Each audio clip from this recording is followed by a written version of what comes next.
নিজের শান্তির জন্য হলেও এই মনটাকে ঠিক করা ছাড়া দ্বিতীয় কোনো উপায় নাই। আর এটা ঠিক করার জন্য নবীর আদর্শের দরকার, আল্লাহর রহমতের দরকার। চিৎকার দিয়ে বলেন সুবহানাল্লাহ। দ্বিতীয় কোনো উপায় আপনার জানা থাকলে আপনি বলতে পারেন, কিন্তু দ্বিতীয় কোনো উপায়, আমি আমার ঘরের জন্য ভাবছি, আপনি আপনার ঘরের জন্য ভাবুন।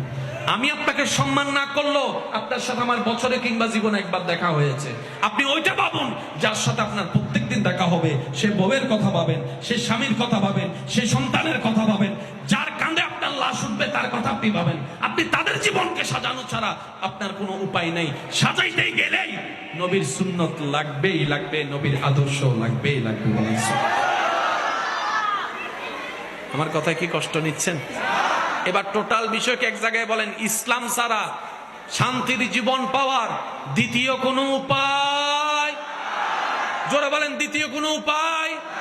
আপনার এলাকায় যখন খতিবে মুকাররম আলোচনা করতে গিয়ে সুদের কথা বলে, অনেকেই মনে করে আমাকে মনে হয় হুজুর ইন্ডিকেট করে কথা বলছে। না রে ভাই, আপনাকে করছে না, কারণ আপনার সাথে ওনার কোনো লেনদেন নাই। আল্লাহর জমিনে আল্লাহর বাণীটাই উনি পৌঁছাই দিচ্ছেন। কথা বলেন ঠিক কিনা? হুজুরের সাথে আপনার কোনো ব্যক্তিগত লেনদেন নাই। আর যারা ভালো থাকতে চান, বেশি বেশি ঘুষ খাবেন, বেশি বেশি সুদ খাবেন, মুরব্বীর সাথে বেয়াদবি করবেন, ছোটদের জায়গা দখল করবেন, মানুষের জমিন যেটাতে বেজাল আছে দলিলটা কম দামে নিয়ে খাইয়ে ফেলবেন, বেশি উপকার, বেশি উপকার। এবার আপনি এটা করতে গিয়ে কোন জায়গায় লস করেছেন এবার একটু খেয়াল করেন। আমি সবার আবার চাইবো, আমি কি কারো পক্ষে? জোরে বলেন না, আমি কি কারো পক্ষে? আমি কি কারো বিপক্ষে? মনে রাখবেন, সবসময় নিজের নফসের বিপক্ষে থাকবেন, কলবের পক্ষে থাকবেন। জয় আপনার আসবেই আসবে, আসবেই আসবে। বলেন সুবহানাল্লাহ। আমি সবার মুখে একটা শুনতে চাই কথা, সেটাই হবে যেটা কে চাইবে? আল্লাহ। জোরে বলেন, সেটাই হবে যেটা কে চাইবে? সেটাই হবে যেটা আমার ভাই চাইবে,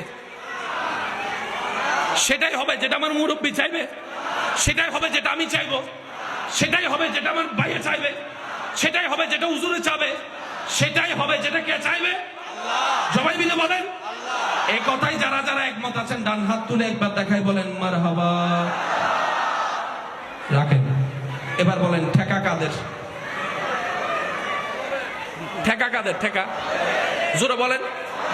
এই যে চলার জন্য হাত দরকার, হাতের জন্য শক্তি দরকার, শক্তির জন্য নিঃশ্বাস দরকার, এটা কার হুকুমে? তাহলে বলেন ঠেকা কাদের? আমাদের চোখের টাকা, কানের টাকা, শোনার টাকা, বলার টাকা, চলার টাকা, সবগুলাতে ঠেকাই আমরা কার দরবারে? জোরে বলেন কার দরবারে? আমাদের মৃত্যু আছে, আল্লাহর কোনো, আমাদের শেষ আছে, আল্লাহর কোনো শেষ।